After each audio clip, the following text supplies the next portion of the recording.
Yep. And we're back. Welcome back, everybody, to another edition of American Scholars Podcast. I'm Hoots, your host, and with me tonight I have Tim and Causey. We have a great show lined up, so let's get it started. Fellas, I guess the big news of the week so far is that Trent is going to miss at least the next four matches with that knee injury. Um, with Klein being unable to be recalled, what do we do? Do we try to sign it right back, or just roll with Milner and maybe even Fabinho if need be? That's a great question. I, I, I think with the less games that we've got, he's not out for long. I think it's like 3 or 4 weeks.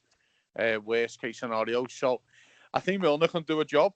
I know every game's big right now in the league, of course. When you're top of the league and you're going for the league title, every game is big. But with Crystal Palace and home and Leicester at home and things, I expect Liverpool to come through with the Milner playing right back. There's also the option of Fabinho because we know Joe Matip is back now. So I don't expect us to sign anyone, especially not a right back. But I think Milner could do the job. Yeah, I agree. I mean, I think we're almost too late in the game to sign somebody. Sign somebody good, I guess, at least. And then, if you're gonna sign somebody, you don't want just like a gap, somebody average. I mean, how does that do us any better than what Milner or Fabinho would do? People who know the system. So I think you kind of roll with what we have. It's kind of unlucky, but I almost feel like Klopp is fine with this.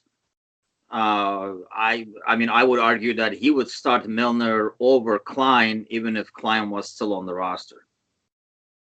Yeah, I agree. I think he definitely trusts Milner more. You can really, at this point, put Milner anywhere you need him to be, and I think he would do a serviceable job.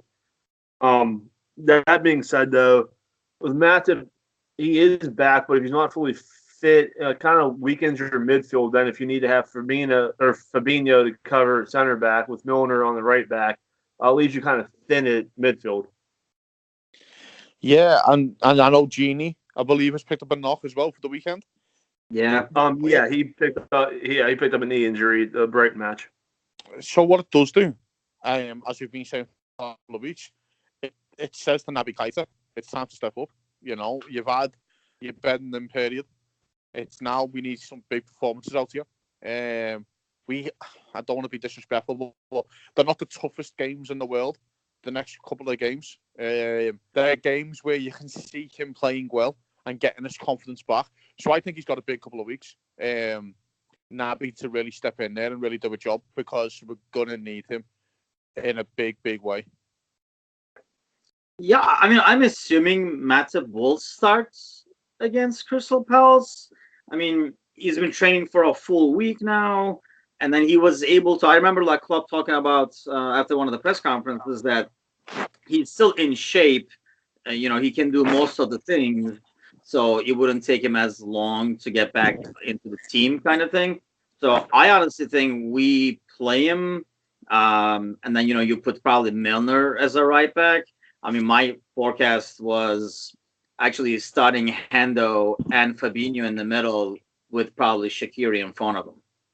And then obviously R3. I mean, I agree with you in terms of like we need Keita to step up, but I mean I don't think Klopp has enough confidence in him yet either, and his last performance sure didn't help the cause, I would think. But when are we going to play him though? So when are we? He needs to play to get confidence. I understand he was poor against Brighton for his little brief cameo, but when we're coming into a title running, we're still playing on two fronts, and no disrespect, of course he's got a lot of talent, but he's a 58 million, I think, pound man. We need this lad to step up. When can he? We're playing Palace at home, Leicester at home. I think they're good games for you to play in to get them confidence. I said a couple of weeks ago to you guys that I would start in the next 6 games. I know that hasn't happened, but I would have to start him this weekend. I have to, surely, because there needs to be a point where you have to go, right, go out, get an assist, play well, and kick on. Yeah, I agree. This is the stretch of the games that I think you could afford to run him out there And even if he's not that great in the beginning of the stretch, just let him work his way through it. He definitely has the talent. He has the ability. I just think it's him getting out there, playing multiple games in a row, getting accustomed, getting comfortable. And just you have to see what you have with him at this point. 15, 16 matches left in a league. It's time for him to either sink or swim, so to speak. I don't know, man. I kind of get scared of that. I mean, at the same time, I don't. I mean, I agree with what you guys are saying. He's not gonna suddenly magically come in the 70th minute and be a different guy, and he does need some playing time. And this is when staying in cups in some ways comes in handy because it enables us to be able to do that. But at the same time, we got 16 games left here. I'd rather play it safe and go with what I know as opposed to hope that somebody works through their funk by playing a lot more. So I rather, like I say, I rather put Shaqiri out there with, Hendo and Fabinho as opposed to putting Keita instead of Shaqiri, for example. Just because, like I say, I think the risk is pretty high for the reward, whereas what you're getting with the other three I mentioned. And Keita, yeah, I mean, he could. And he's a great player. You can tell he's just not up to the pace of the Premier League yet. And my biggest fear, I guess, for him is will he ever physically be there? And over that, I almost feel like that's going to happen over a summer where he gets physically more strong and everything as well. I mean, I remember when Emre first was playing, he had the same troubles, and then he got physically a lot tougher in his game, and it kind of like made a huge difference, and he was a lot more useful for us before he left. But like I said, I mean, I would personally, as much as I want to see him like get better and become a constant fixture of this midfield down the road, right now this thing is within reach over here. I don't know. I want to roll the dice. I rather go with what we know. I get that. I get that again. But when you're playing, there's got to be a moment in this guy's career because we all know he's got the talent. First off, I think we have to state on saying he hasn't really played poor when you've looked at him. He was terrible today. He hasn't, maybe one performance, maybe, in the cup he was poor, but he's been average. That's the thing. We expected so much from him. I think, he's going through that thing a bit like the Coutinho, the Barcelona thing at the moment, where he was at Liverpool, he was the best player. He was the main man. You know what I mean? And he's went there and he's thought, well, I can just walk into this side. The ball's going to come to me. I'm going to make a nice and easy, spread a few passes, hit a few free kicks. And Bob's your uncle, I'm away. But, I think he's kind of suffering in a smaller scale in that sense. Where he came from Leipzig, he is the main man. He's the best player by a mile at Leipzig. And then he comes to Liverpool. And he's thought, well, I've been going for a year. So last season, in effect, has been a bit of a write-off season for him. He got sent off. I think it was 3 or 4 times, you know what I mean? It wasn't really playing at his highest level. I think he's just found it a bit more difficult because of how hard it is to play in Liverpool's midfield. But no, I for me in the midfield, I'd start Fabinho, Shaqiri, and Keita. And I just, for me, you've got to play him. We have to play him.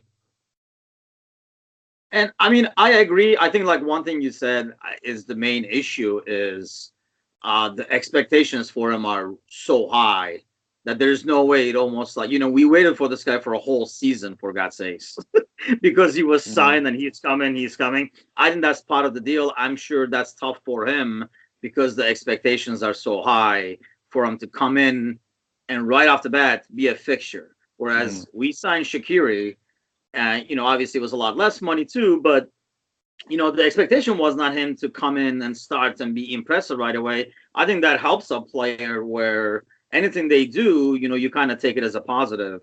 Whereas, like you're saying, when Keita started, we were all watching him like, let's do this, make it happen, let's see what you got kind of thing. And I'm sure that kind of like affects him as well. So I agree there. And that kind of has kind of made things harder on him.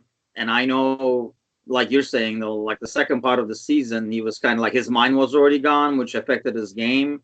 And it's taken some time to get it back. Hey, I mean, I hope, I would love it to see him like start and like play his Leipzig self. But like I say, I think like we'd rather play it safe and then have him come in off the bench to create if need be down the road. And I mean, Shaqiri does play better when he comes off the bench usually. So maybe he will start with Keita, and if things are not opening up for him, that's when he brings in Shaqiri. That's an option as well. Yeah. Yeah, I agree. I just think that you kind of have to figure out what you have with this guy. And I'd rather figure it out games 16 through 10 than say there's an injury and you have to start him Yeah. at the last 5 games of the season. I feel more comfortable just running him out there now. You still have a little bit of leeway with the standings and with the amount of games left. 100%, and that's my view on it. You know, if what if Trent gets injured and he's out a bit longer, if he's out for 6-7 weeks, and then Millie's there, Genie's out for 2 weeks, then we can't just stick with the Shaqiri, Fabinho, Henderson. It has to be a moment where the kid steps up. I'm not, because we all know he's talented. That's the best part about it. We all know he is talented. I know there was rumours flying around about the club staff.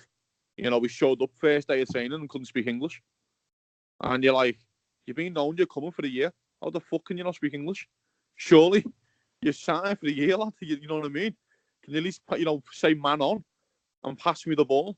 You know what I mean? Like, supposedly his English was very, very poor, which, the rumours flying around that the coaching staff weren't pleased with that. They thought he'd come and have a lot better grip of the language. So maybe he's struggling with that as well. I don't know. But for me, I'd start him. I think he's got talent, and I think it's got to be a moment in the next 4 or 5 games where you got to start everyone. Yeah, I definitely agree with that. Otherwise, on the injury front, Lovren's still out with a hamstring. Gomez is ruled out still with a fracture in his leg, although he is slated to start training after this match, which would be an added addition. Like we said, Genie's out with his knee, and then Lallana. I mean, they mentioned him. They said he picked up something minor in a training session, but I mean, at this point with that guy, you really can't count on him anymore. I think you just have to write him off as a loss, and maybe one of these young guys gets a chance. But just it seems like every time you turn around with Lallana, it's something. There's just something with him that you can't trust the guy at this point. Yeah, I mean, and that's the thing, though, man. I mean, we have a couple of games, like they were saying. I mean, relatively easier fixtures. There's no guarantee, no easy game per se. But in some ways, let's get these injuries out of the way during these games. Better now than a month from now. And all these guys are on the way back. I feel like once Gomez gets back, I mean, to me, that's the biggest person in terms of coming back, apart from Ox, if and when that happens. But to me, that's the most important piece because he's a center back. He's a right back. He would solve multiple problems at the same time. The kid can play anywhere. So in terms of players coming back, to me, that's probably the most important one is Gomez coming back, really. Yeah, the Lallana situation, I said it a couple of weeks ago again. It's the same with Daniel. When I said you get to the new year and go, hey, Adam, we need you for 7 games here, 8 games. We need you for 7, 8 starts potentially.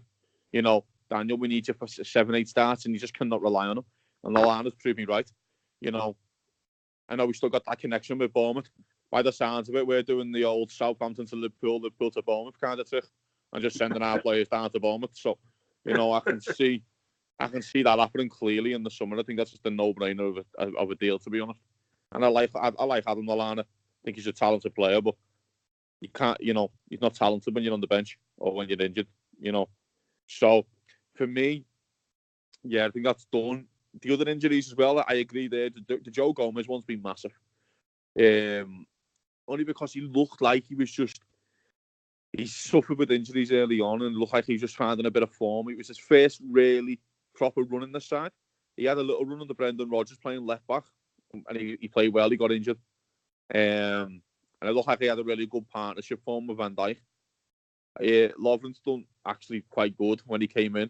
Matip was really good as well when he came in, but I think we all want Joe Gomez back. Yeah, for sure.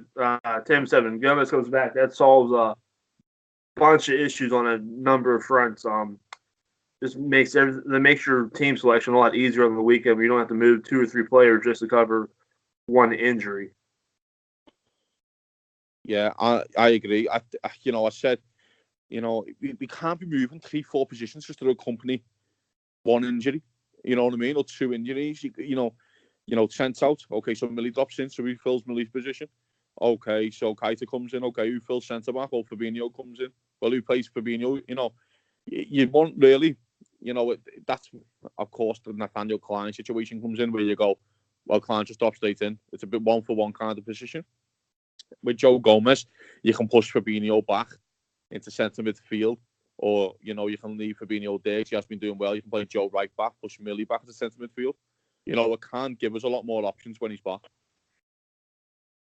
Yeah, I mean, I think at this point, if, the other guys like Lallana and Sturridge, if they're there, it's more like, oh, wow, look who's here. And it's kind of like a surprise at this point. So you can't really rely on them. I think, and hopefully, if you don't have any injuries, from the front three, that's probably like the key thing to our run here. Those guys have to be the ones, those guys have to stay healthy, because those are the guys that really don't have as many alternatives. I mean, you can't play Milner right forward and left forward. That's probably one of the few things he can't do on the field. So, I mean, those are the guys I think that we cannot really replace off the bench. I feel like, club has enough, people handy to be able to kind of fill in injuries that are in midfield and even defense. I mean, who would have thought, if he said 2 months ago, hey, Fabinho is going to play center back and he's going to play a really good game, I don't think anybody would have guessed that. So I think we have those players that we can kind of move around there. The key is the front three to stay healthy, because I feel like, including Shaqiri, we really don't have players to replace those guys and play the way they do. And I think we saw in the FA Cup game, when those guys are not up there, our brand of football really does not work. It's kind of built around how those guys interact with each other. So when only one of them is out there or two of them are out there, it's not the same as those three guys working together and creating chaos to like opposing defenses. Yeah, no, I agree. It's like, teams maybe they play with a false nine. I almost feel like with Mane, Salah, and Firmino, we play with a false front three.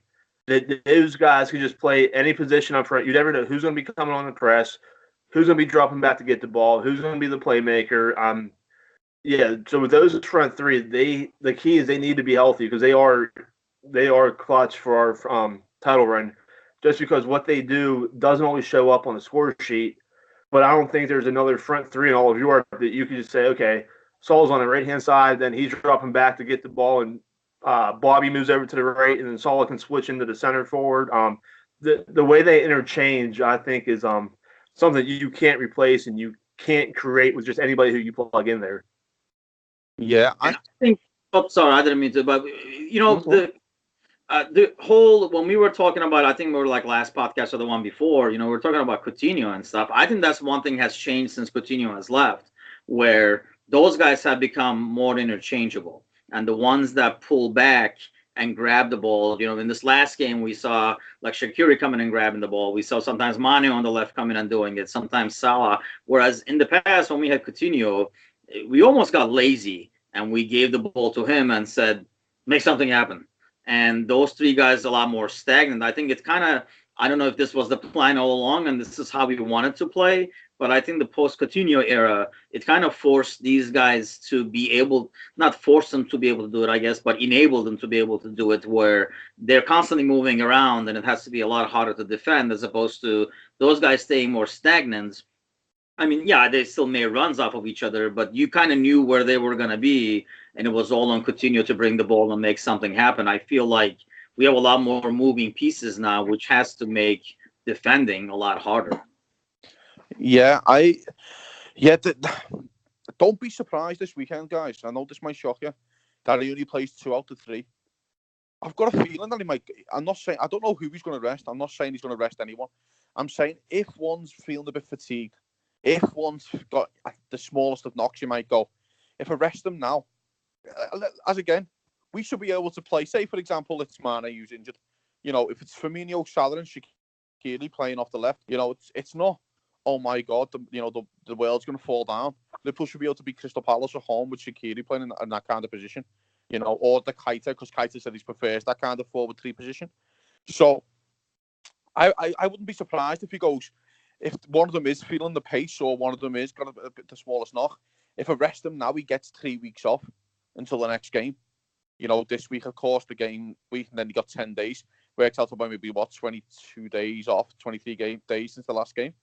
So, because they are that interchangeable, and with Shaqiri is a good option as number 4, don't be surprised if one of them is fatigued or one of them is feeling it a bit, that he plays 2 out of 3.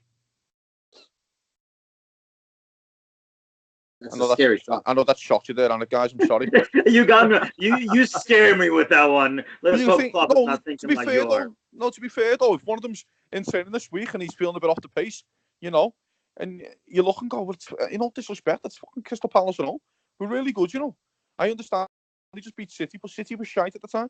So, if he does, if it's Firmino and he goes, well, Sturridge played against PSG at home, scored, we won the game. You know what I mean? It's like, this is what a bench is for.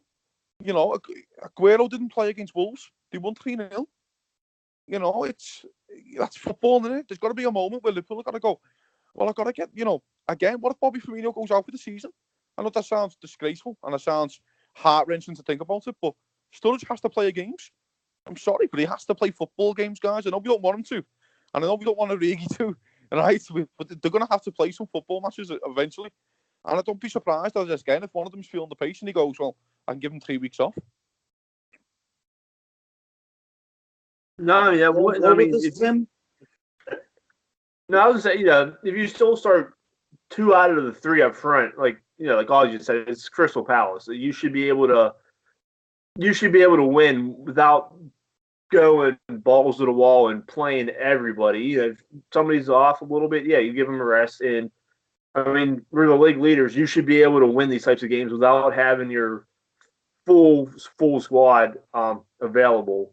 But yeah, 2 out of 3 wouldn't be bad. I mean, you could slot, either Sturridge or Origi in with, Mane and Saul on the wings, and you should be able to get by, especially with the games we have coming up. It shouldn't be that big of an issue, but it's tough to break up the 3 that are starting to play so well together. I don't know if you want to break up the run that they may start to get on. Yeah, but I'm not saying this one. I just want to clarify. I'm not saying we should drop one. I'm not saying that. I'm saying if one is fatigued, if one is thinking, fucking hell, he looks a bit off the pace this week. You know what I mean? If one's carrying that little knock, you know what I mean? That a little tight muscle, and you think I could get through the 90, but you might go, you know what? Fuck it. I'll give him 3 weeks off. You know what I mean? And I think don't be surprised. That's all I'm saying.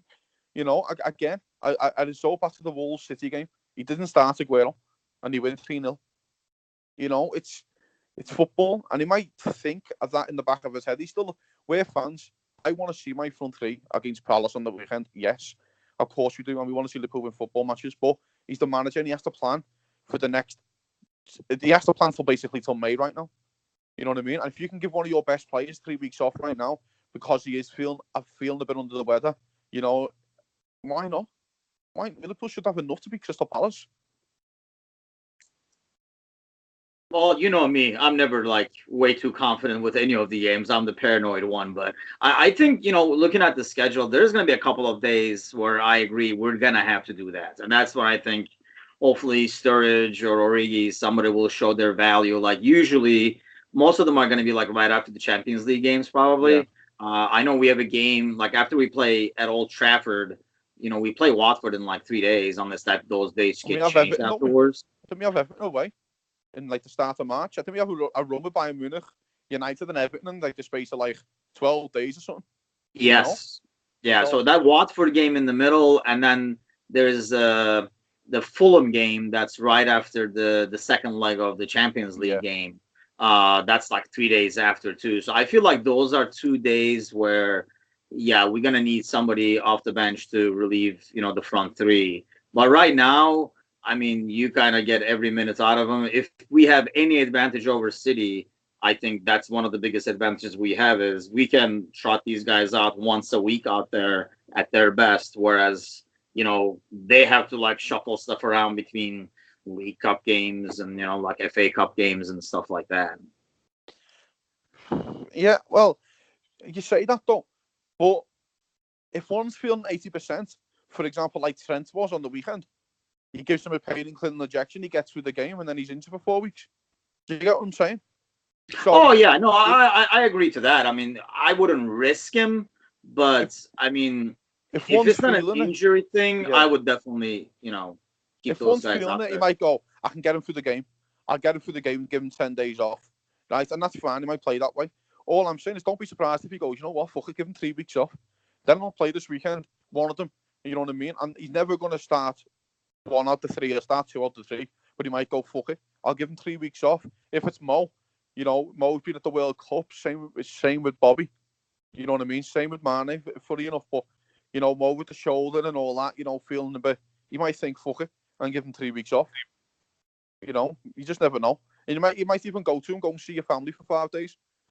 I mean, it's just little things like that little moments where players, for me, always work harder for the manager and always like look and go, I'll remember that. You know what I mean? You've done me a favour. So I wouldn't be overly shocked if I woke up on Saturday morning and seen that he started 2 out of 3. No, I mean that definitely makes sense with the if you can give one of your stars a little bit of a break, almost like a new start to the season, coming down the home stretch. Because after this with the Champions League and then, I mean every game's not a must win in the Premier League, but you have to match City almost match for match just to keep that pace, just to keep the pressure on. I don't want to see it with City get back to where they win and we lose or we draw, that they can jump us. I like us keeping the 4-point advantage that we have. That gives us a little bit of leeway coming down the stretch here. Yeah, it's the 4 points. Like, of course, winning. I think Liverpool win this weekend. It's not a question. I know Klopp might think about the City game. City at home. Listen, they scored the best goal of the season by a mile. No goal was beating that Crystal Palace goal, the Townsend goal, and they scored a penalty to win the game. You know what I mean? True. True. You can look and go, fucking hell, it's a freak result. It happens. It's football. You know what I mean? I watch a lot of Spanish football and fucking Real Madrid, poor, but they're getting freak results and they're losing at home to Betis and things like that. And it's football. It happens. So for me, I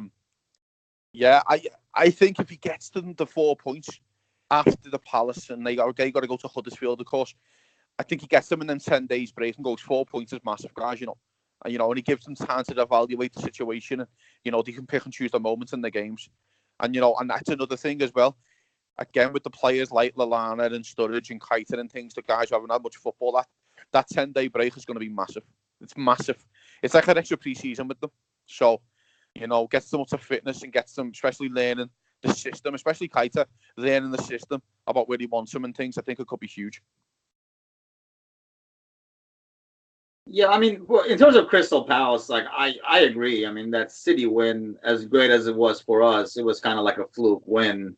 I mean, they just hung on for dear life at the end, like kind of you would expect them to. So I'm not worried about like Crystal Palace. I'm more worried as if we play our game, if we don't have a bad game, yes, we should win. So it's not more like what Crystal Palace does; it's what we do.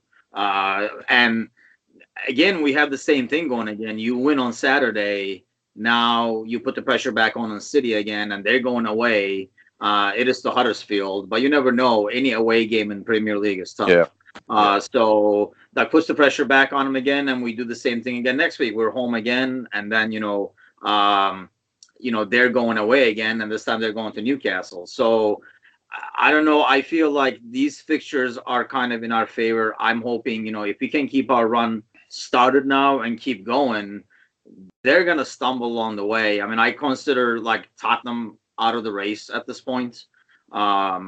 So especially with Kane out and Son gone and stuff like that. I mean, it's like a 2-horse race right now. So if they slip up, even if they slip up one game, that automatically almost gives us like a 2-game advantage. Because I really don't see us losing back-to-back games or anything like that. Maybe a draw or something like that. But I don't think this team will lose back-to-back games. So it's a huge thing for us to win these home games. And that's the thing. We're home. We're strong at home.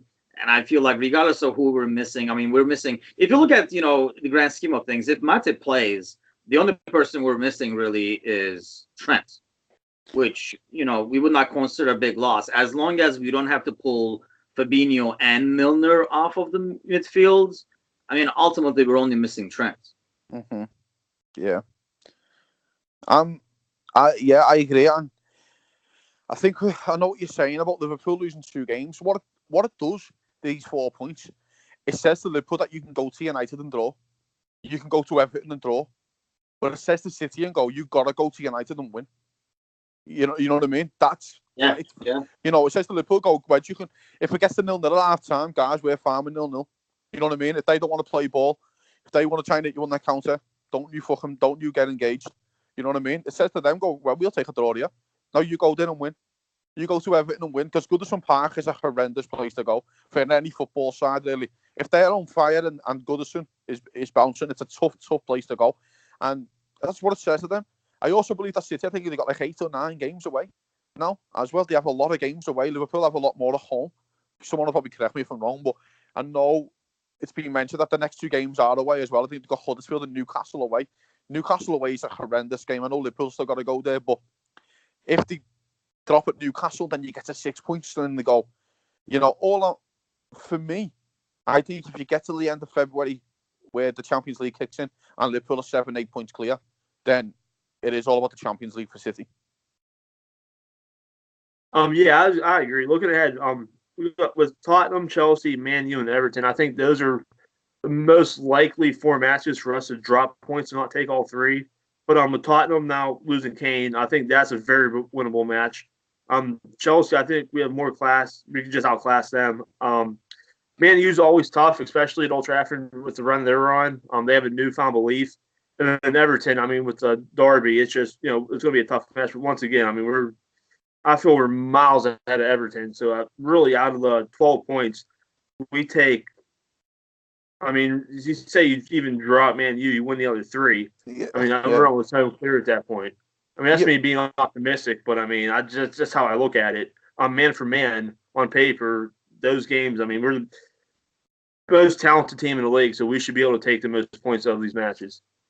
Yeah, I'm with you there. Out them 4 games, if Liverpool take 8 points, you win your 2 home games, you draw to United, you draw to Everton, you take your 8. That's your 4 points dropped, right? But it says to City, you've got to be perfect. You have to be perfect there. You know what I mean? Listen, if Man City go on and win this league with 105 points and Liverpool get 100 points, what can we do? Fuck. You know what I mean? You got 100 points. You know what I mean? It's basically, it's a title-winning season, any other season in the history of the world. You get 100 points in the league, you've won the league, that's it. You know what I mean? If City get 102 points to win the league, you've been perfect, you deserve to win it. So, but what it does allow you is to say, you have to be perfect now, guys. Because Liverpool are not going to drop. In my opinion, I said this last time, I think Liverpool drop 7 points probably towards the end of the season. We'll have a freak result at home. It could be this weekend, but everyone should not lose their heads if it is this weekend. But we'll have a freak result at home. I think we'll draw to United and draw to City. Sorry, draw to United, draw to Everton. I think we can beat the rest. Because I don't think Spurs and Chelsea at home at Anfield. I think we'll beat both. So then it also, again, it says to City, United, you got to go to, City, you got to go to United. You got to go to Everton. I think they've got to play Arsenal and Chelsea at home at the end of the month, back to back, after the Newcastle away trip and the Huddersfield away trip. So they've got their next 4 games. And say, if you go and get 12 points at your next 4, City, then we have a title race. But I don't think they will. I think they will drop in the next 4 games. Yeah, that's my thing. I think if we take care of our business and we get 12 points out of the next 4, I agree. I don't think they get 12 out of the next 4. So we go into the Champions League, game with, at least a 6-point lead. And that will be huge coming out of that, because that's when, because they had those 2 tough games back to back. I consider Chelsea game to be dangerous, to be honest with you. Yeah. Because they're like a solid team, and watching them play, I mean, they're playing a totally different, football now, and they're pretty solid. And I know they have some like shaky pieces in that defense, so they can be scored on, but they're really dangerous going up front. So, that's to me is a tougher game than Tottenham. Especially if we're not going to have the Kane is not going to be around still. But yeah, I mean, let's hope they lose. Like I say, if we get 12 out of 4 games, I don't think City is. And if we have a 6-point lead with only 12 games left, that is huge. Yeah, I'm all for it. You know, I don't think they do it. I don't. I can't see. I don't. If they get 12, then fuck me. We have a race. We have a serious race on for Liverpool to win this league. But I don't think they get 12. I don't think. I'm not just saying if you're being naive either. I'm saying that you can go to United, and if United turn you over, you go, well, fuck it. That's what the points are for. The points are for in case you make mistakes. And we're going to make mistakes towards the end of the season. It's inevitable. Liverpool are going to lose maybe another football match, maybe another 2 football matches towards the end of the season. You know, I wouldn't like them to, but it's probably a matter of fact that we're going to. But as we've proved before, and as City have improved, City can lose to the smaller sides, and Liverpool haven't lost the one yet. You know, touch wood, of course. You know what I mean? They've lost to Palace, they've lost to Leicester. You know what I mean? They drew at Wolves. You know, I think there's a stat going around that they've dropped points of 40% of their away games that they played this season. They dropped points of 4 away grounds. You know, it's kind of, you know, it's a good omen, hopefully for this weekend and next weekend. I think that's the thing that's different from past years for Liverpool is in past years we needed to score maybe 3-4 goals to win, where we didn't have the mental toughness to sit back and squeak out a 1-0 win where we scored super late. I feel like in the past years, if we didn't come out flying, if we didn't have a goal or two by halftime, we sat back like, okay, like what the hell are we doing wrong? Can we defend and can we hold the other team down to 1 goals? I feel this year we have no problem sitting back, taking what they give us, and we have no problem winning 1-0. I feel in past, last year even if we didn't score 3 or 4, even though we might have won, it didn't feel like a win per se, especially in the fans' eyes. They just want to see you go balls to the wall no matter what the situation is. Where this year I think they play better situational football, and they understand how much time's left. They understand what needs to be done, and once they get up 1-0, they have. I think a lot of it too is they have Allison back in net, and that's a huge comfort to know. Okay, like we have the defense, we have the best goalkeeper in the world that we can win 1-0, get the points, and then move on to the next week. Yeah, I mean, correct me if I'm wrong, but I think I heard something like a stat like last year we only had 1 win where we won by 1-0, and this season, this last game was our 4th, I believe. Right, I did see And that. yeah, it's not doing my heart any favors, trust me, watching those 1-0 games. But it's good to be able to, finish those and seal those games off. I mean, yeah, I agree. Like, this is probably the biggest difference to the team last year, where, yeah, I mean, I'd be afraid when we were up 2-0 at times because I'm like, well, 1 goal and, the panic button could be hit and things can collapse. Whereas you feel like everything is under a lot more control. And I think that's mainly because of demeanor, and it starts with like Van Dijk, like how that defense has more of a swagger to it than it ever did. Yeah, I agree. When was the last time City won 1-0? I think the last game of last season. I think they won 1-0 at Southampton to get the 100 points. I can't remember the last time they won 1-0. I'm probably wrong. It might be a few weeks ago. I just don't remember it. But I mean, it's not a very common occurrence for City to win 1-0. So it doesn't show you that they can dog around. Have they got it? Can they? I think they were 1-0 up. They were 1-0 up against Palace. They were 1-0 up against Leicester, and they lost them games. That's another thing again. When Liverpool go 1-0 up, now you just sit back. Well, I do anyway. I don't know about you, Tim. You're probably fucking shaking. But I mean, for me, I'm against Brighton, I was like, they haven't had a shot on target. They can't punish us. I felt like Liverpool could just go through the gears at any time against Brighton and go, right, we can just go another one now. And if it wasn't for some suspect chances that I missed at the end, that looks like a comfortable 2-3-0 win. So I know City, they're a fantastic side, and again, if you win this league, all power to you, mate, because if you win this league off Liverpool, you are the best side that maybe ever play in this league.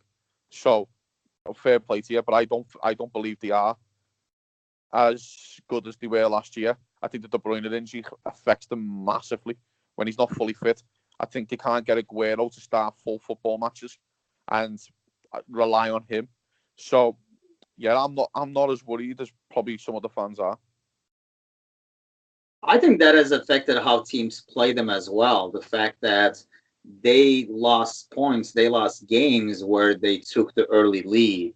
Whereas, last year, I think all plus lost the moment City scored because it was a matter of is it going to be 4 or 5 or, are they going to have mercy on us or no? So I think it changes the mindset of teams that play them. So even if they do concede that early goal, they're like, hey, if we still hang in there and play our defense, we're going to get a chance to score against these guys. And they do because their defense is not as good. And, the way they do certain things, they take more risk bringing the ball up and stuff. So it's more like error prone. And those teams, I think this kind of like helps us. In the beginning of the season, it looked like, nobody can stop these guys. That has kind of lifted from them with them losing back-to-back points and stuff. So it really affects how other teams play them. So even if they take a goal in, they kind of sit till 70th, 80th minute before they go all out. Whereas I felt like before, once it was 1-0, it was game over. And it was going to be 3 or 4 or 5, and there goes the goal differential kind of thing. Yeah, right. I think this is different for City is now that they're chasing us. As before, they were front runners. It's easy when you're up, 7, 8 points on a league. You put it in cruise control and you feel untouchable. Now that they're 4 points back and they know that every game that they play, they have to win because there's a good chance Liverpool's going to win. It definitely plays on their mind that they have to play near perfect. And I don't know if some of their players were wired that tough. They're just used to being out. Everything's good for them. Like Tim said, they're scoring 3, 4, 5 goals, passing it around. But now that it's time to really bear down. Do they have the fortitude, the testicular fortitude, to really challenge from behind and make a run at the title? Yeah, I don't see it. I know that sounds ludicrous because how good they are, and I feel ludicrous saying it. I just think that they get to Schalke. If Liverpool go 6, 7, 8 points clear and they go, fucking hell, Schalke, you know what I mean? They should beat these in the first 20 minutes. The tie should be over. And, they might look and go, this Champions League, if they get like a nice draw again, Roma, for example, a nice draw and they go, fucking hell, you know what I mean? Let's get one thing straight. It's about the Champions League for Manchester City. It's just not about the Premier League title. There's that famous stat that Pep Guardiola's never won the Champions League without Lionel Messi. So, it's that kind of thing for Pep as well. Man City need this Champions League. That's what he wants. That's what the owners. That's why he's been brought in. He hasn't been brought in to win Premier League titles. He's been brought in to win the Champions League. And I think if Liverpool get to that safe distance where you can afford to lose a couple of games, 2, 3 games, and I think it's game over. I honestly think by March we could be having a different conversation. That Liverpool could be 7, 8 points clear, and we're looking going, well, let's go and do let's go and win the Champions League as well, or let's go and have a good run at that. The biggest thing is if we end up winning by the current margin we have now, that Mahrez signing could turn out to be the most expensive signing they have ever made because that was a huge turning point right there when he missed that penalty. Because just think about how different it would be now. So I'm sure he's the one praying the most that they come back from this because that penalty miss was just huge. When you look back now. Yeah, you win leagues or you win trophies on moments. Moments when you look back and go, that was a big moment. Well, I know it is though, isn't it? Let's be fair. It is because Christmas does not happen without Divock Origi. Basically, Christmas is cancelled, right? Without Divock Origi, right? But I'm saying is that Mahrez missing his penalty, Fernandinho getting injured, De Bruyne injured, Divock. And then you go, it's little things like that you look back and go, it was a big moment that. I'm looking at now because I don't know if you've seen guys today. I'm probably going to get onto transfers a bit later, but Higuain signing for Chelsea. And on loan. And you think, could you imagine him at City? He'll fucking revel in that game. He'd love that game. He'll go, I'll have a bit of that. City away. You know what I mean? Let's go and put my name right on this house here, you know what I mean? Let's go and put the cat amongst the pigeons. You know what I mean? Let's go and have a blinder. You look at little moments like that. Say they get him in before the City game. Say his first game, City. You know what I mean? His first away game, City. Do you get what I mean? It's little things like that you look at in the season and go, that's a big moment, that, because you got him in then. You know what I mean? It's all little things that we'll look back on. When you look at the Champions League, for example, it all started with Oxlade-Chamberlain's goal in the Champions League with City. You know what I mean? You beat Porto 5-0. It was fucking simple. Let's be honest. We could have played in the second leg. We wouldn't have lost. Right?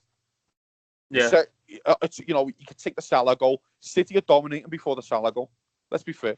Salah scores on the counter. Then Oxlade-Chamberlain scores and you fancy bang. It was the flick of the switch. No, we can do this. And it's moments like that. Salah, and then against Roma, Salah puts that one top in, and you're in the first goal, and you're like, it's moments that you look back on and go, that was it. That's what started it all. So, you look back to 2005 in the Champions League, Gerrard's goal, Olympiacos. It's the moments in it when you go, you know what? Why not then? Why can't we do it? Luis Garcia, Juventus. Why not?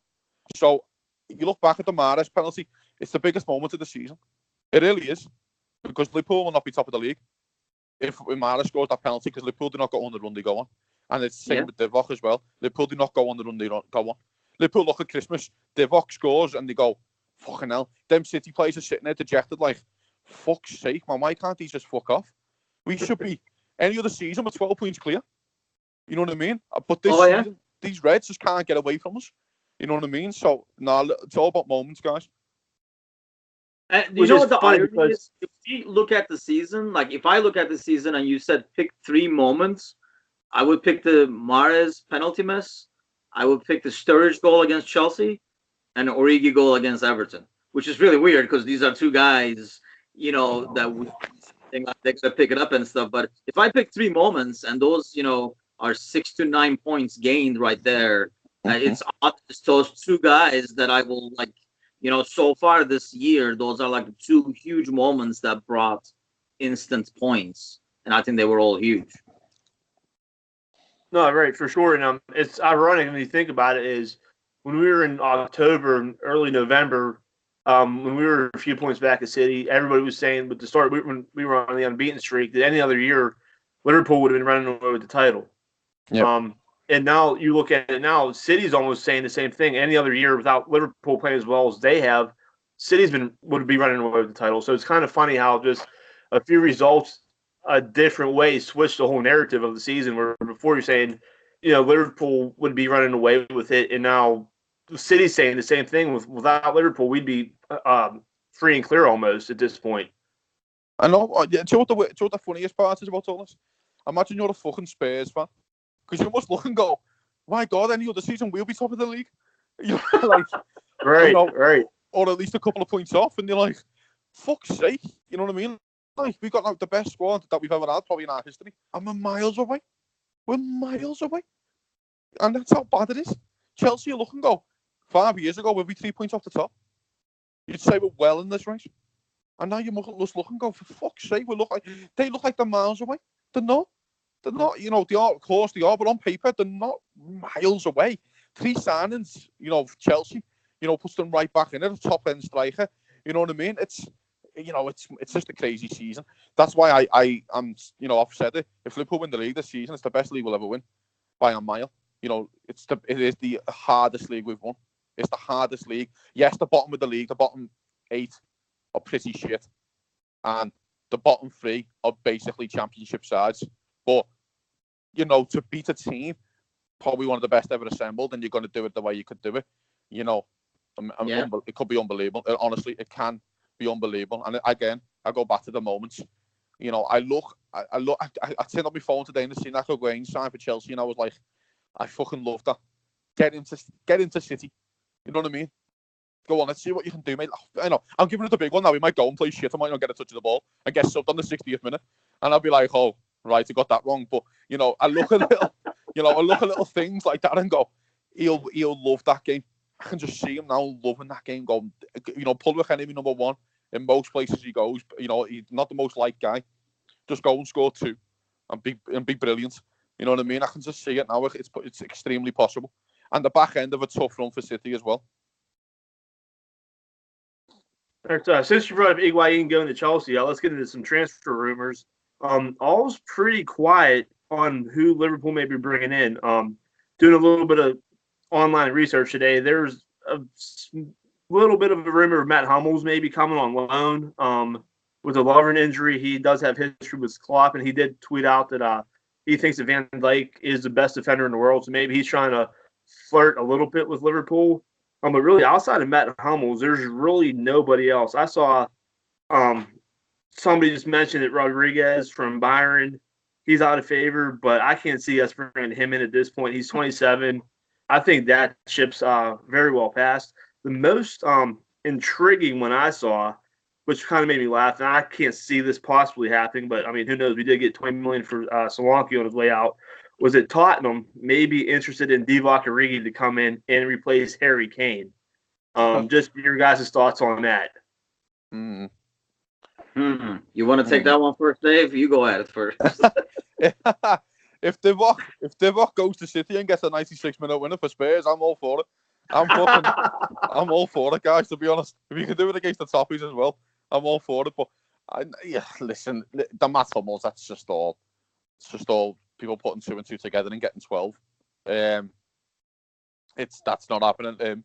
Why would they loan their first choice centre half or second? You know, he's a top experienced German international. He's not getting loaned to Liverpool, but you know, the James Rodriguez one's more intriguing. Now, he's not coming in January. There's no way, but the Bayern Munich loan deal that he's got going, it's really weird. So they've loaned him for 2 years. I think they played like a £26 million fee Bayern. It's like 12 million a season for the man. And so you'd have to pay Bayern out on the loan. Then you've got to pay Real Madrid a fee. You know, it seems a bit, you know, and he's probably cup tied as well for the Champions League. So, you know, of course you can't play against them. So, you know, that's more of a summer signing, if anything, you know, because of Milner being out of contract in Lallana. Liverpool have got quite a big rebuilding job on the slide. On the quiet, Liverpool have a bit of a rebuilding job. You know, he doesn't trust Lovren, clearly. He doesn't, you know, Moreno's going to go. You know, I think he wants to move centre to midfield, so it kind of says he needs a right back. Milner's out of contract, Lallana, Sturridge, Origi. Liverpool probably have to do 5 or 6 signings in the summer. I just don't think anything's going to happen right now. Yeah, I don't see Origi being sold. I mean, we have him until 2020. I just don't see why we would sell him to Tottenham now. I mean, that only leaves us Sturridge. I mean, if Ox was ready to go, I would say maybe, but that kind of like leaves us with nobody up front, really, apart from like Sturridge. So I don't see that happening. Honestly, I don't see us signing anybody the rest of this month. I think we just keep going with what we have. I mean, the Hummels thing is probably one that I will be okay with, because in terms of positions, I think that's probably in some ways, the easiest to build somebody, you know, plug somebody in along like Van Dijk. But I don't know. If Matip is back and he's playing, I mean, Lovren around the corner, Gomez around the corner, I just don't think we make a move. Just knowing how long it takes for us to, like, you know, get the players worked into our system, it's not, there's nobody out there that I would be like, you know, a player that I'm like, yep, if he was here, he would start. You know, I know Dave would start Pulisic if he was here right now, for example. But, you know, like there's no player that I see out there that I'm like, hey, let's bring him in and like start him right away. Even if they come in, it's going to take a while. I mean, we're trying to work Keita back in and knowing his quality. So why bring another midfielder in and hope that they can get accustomed? You know what I mean? I'd rather go with, you know, I'm like reserving, like, you know, like let's not test out Keita that much. Why would we bring somebody else? Even if it's like somebody like Rodriguez, I mean, obviously he's a quality player, but I think we just stay put and go with, you know, people who we have. And I'm sure that's kind of like Klopp's ammo in the locker room too. Like, we started this together, we're going to finish this together kind of deal, instead of saying we need help. And I think that's the worst thing that can happen is, you know, we go after somebody and not get it, because that tells the locker room, hey, we need somebody. Whereas, you know, not going after anybody, and even if we are behind the scenes, staying quiet about it is the best way to do it, because you're telling that locker room, you know, we're enough. What we have is enough. All we need is us, kind of thing, and which is a better mentality than trying to go after somebody to come as, you know, to save the defense of injury woes or something like that. So I think we're staying put, personally. Yeah, I think so too. There's just a few names I saw. You know, Gomez is on his way back. Trent's only out 4 matches. Genie, it looks like maybe just a match or two. So you get all these, you get those 3 or 4 guys back. Lovren's another one.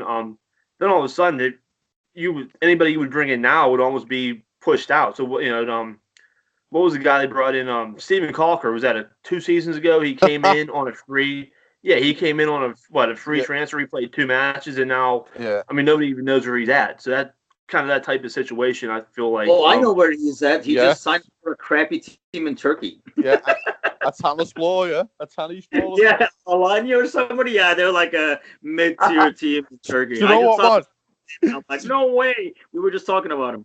Right, let's have a little fun. I'll tell you a little funny story about Stephen Corker.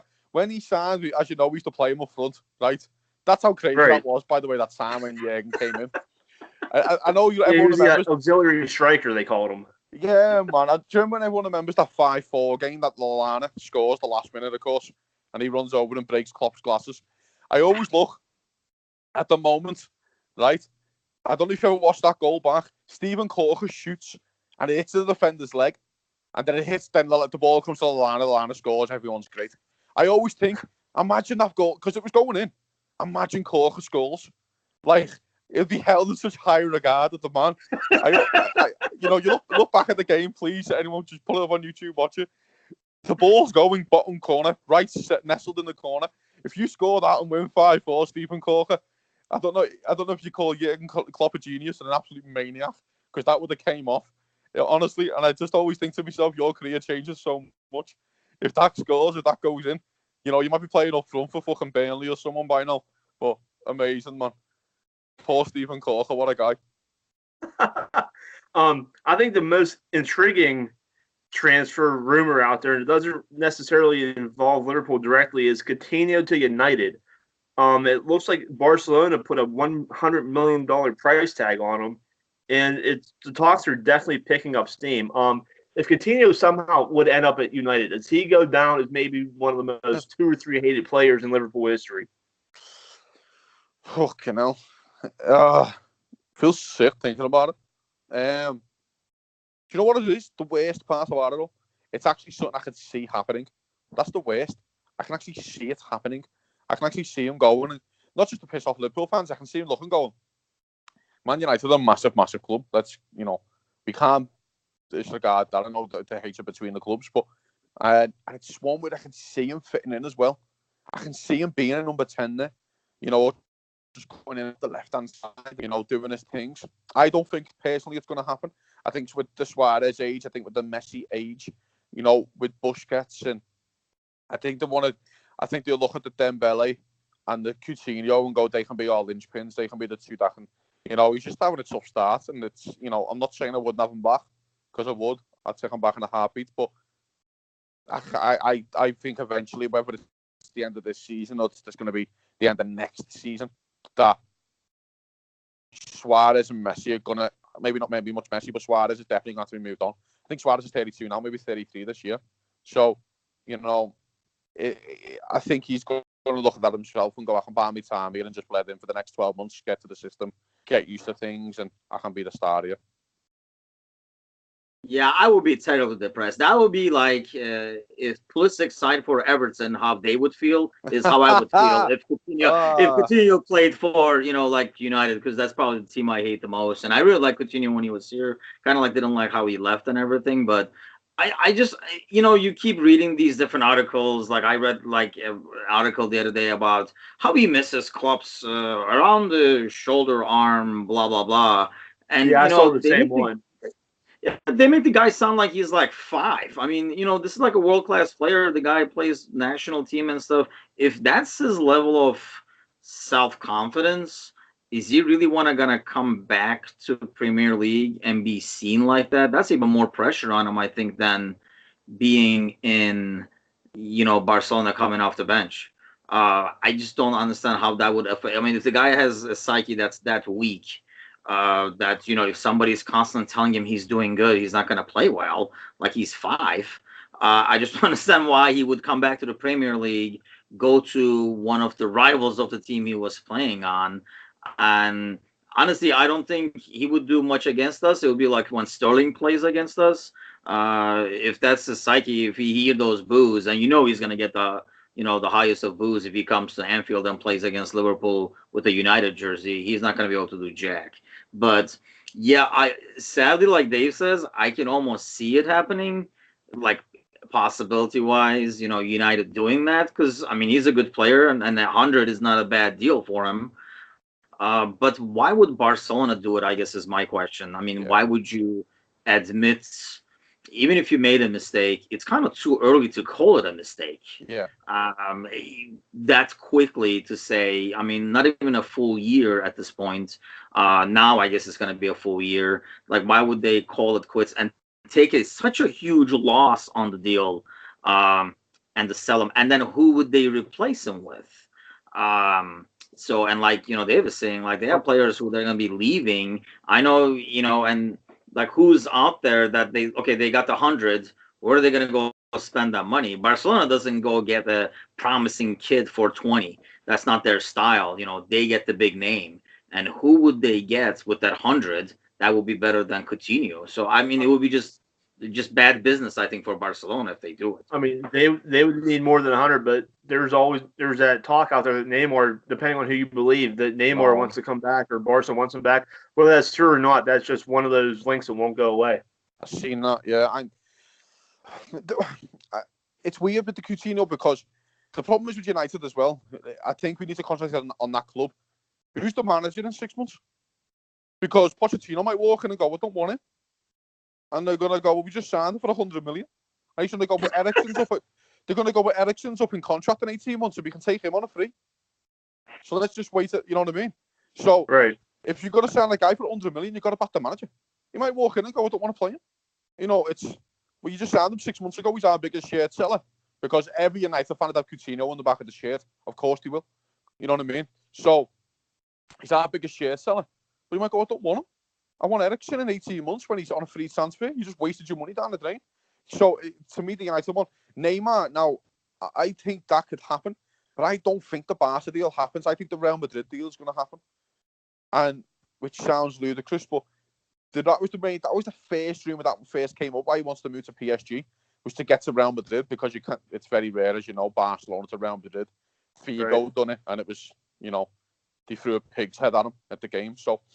and if you've never seen that, Google it. It's absolutely wonderful. I was taking a corner. To type it up when you said it. Okay, go ahead. Oh no, it is. It's just the way you're taking a corner, then a pig's head comes at you. Like I was expecting a coin. Maybe a bottle, not a pig's head. But I mean, yeah, and I can kind of see. I'm like, nothing is coming up on Google, man, but pig's head. Okay. I know. Louis Figo, pig's head, brilliant. But I mean, so it's just fantastic. And I look at the Neymar deal, and I look at Real Madrid with the way they're struggling, and they're going to need a marquee signing. They need a signing, big signing, and I don't think it's going to be this season. I think this window. I think PSG will go, listen, fella, we're still in the Champions League. We're playing United. You're staying here. You can give us this one shot to win the Champions League. If you don't, then we can speak to Real Madrid and we can speak to you going being the big name there. But I can see that more happening. And that was the rumor the first time why he moved to PSG, was so he could get there, because Barcelona would never ever entertain doing a deal with Real Madrid again. So. All right, so I hate Neymar with a passion. So wherever he goes, won't matter. But you know what, right? I don't hate him. I kind of, I don't, I can't find a way to describe him. I'm just meh with him. Yeah, it's Neymar. What you expect? You know what I mean? Yeah, Neymar. Mm-hmm. But the man's got talent to die for. He's a top player, and if Liverpool signed him, then I would probably one of the first guys to go and get a shirt with his name on the back, just so it would piss on every other fan's boil their piss. Just so we can piss them off. But like the Suarez thing, every other fan hated them, but we loved them. Yeah, that kind of situation I'd have with them, I think. All right, so wrapping up, a lineup prediction for Saturday. Mignolet in goal. Moreno. Predictions sure to go wrong. I know. Predictions if you want to lose the game. No, it's I think the goalie course picks itself. But you look at Robbo, Virgil. Yeah, let's see if we can get a combined one between all three of us, and we can agree on one. How about that? Okay. We all agree with Robbo. We're going to agree with Van Dijk. I'm going to go with Fabinho and Milner. Do I have any other takers on that one? No, I agree. I think just because there's a risk if you start Matip and he's not 100% and something goes wrong, then you have to make an early sub. That could just screw up the rest of the game. And I think Fabinho acquitted himself well as center back, and against a team like Palace, Fabinho is a professional. He should be able to match up with Van Dijk, and he should be able to do the job. And I agree with Milner at the right back. At this point, maybe just due to lack of options, and you know what he's going to give you. He's going to run his ass off for 90+ minutes. He's going to be solid. He's going to keep it organized. So yeah, I agree with the back four. Yeah, see, I'm going to be the party pooper there. Because you're taking away from my midfield when you take Fabinho. I think we put Matip out there. We were already putting Milner as a right back. I think we put Matip out there and he plays because I think we play Fabinho with. Okay, I'll continue from where you left off. I'll go into midfield because I'm assuming we're going to agree with the forwards. Because I'm putting Fabinho along with Hendo, and I'm putting Shaqiri there. I think Fabinho starts centre half, so I think he goes Henderson, Shaqiri, and Keita.